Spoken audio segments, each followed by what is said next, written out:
திருப்பரங்குன்றம் முருகன் கோவில் மகா குடமுழுக்கிற்கான பணிகள் களைகட்ட துவங்கியுள்ளன.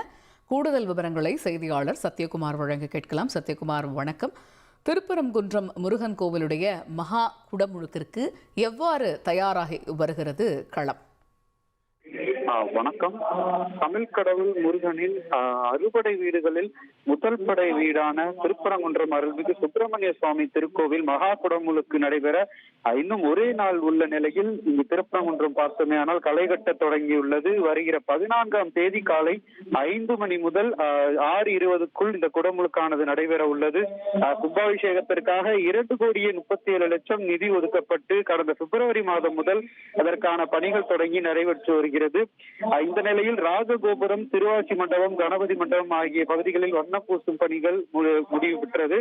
அதைத் தொடர்ந்து கோவில் முன்பு பந்தல் அமைக்கும் பணி மற்றும் மின் விளக்குகள் அமைக்கும் பணிகளும் முடிவடைந்துள்ளது.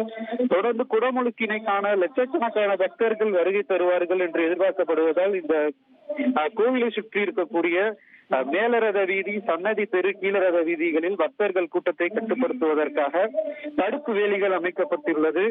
பக்தர்களுக்கு தற்காலிகமாக 20க்கும் மேற்பட்ட இடங்களில் குடிநீர் தொட்டிகள் வைக்கப்பட்டுள்ளது. மேலும் 20க்கும் மேற்பட்ட இடங்களில் இந்த குடமுழுக்கினை பக்தர்கள் காணும் வகையில் LED திரைகளும் வைக்கப்பட்டுள்ளது.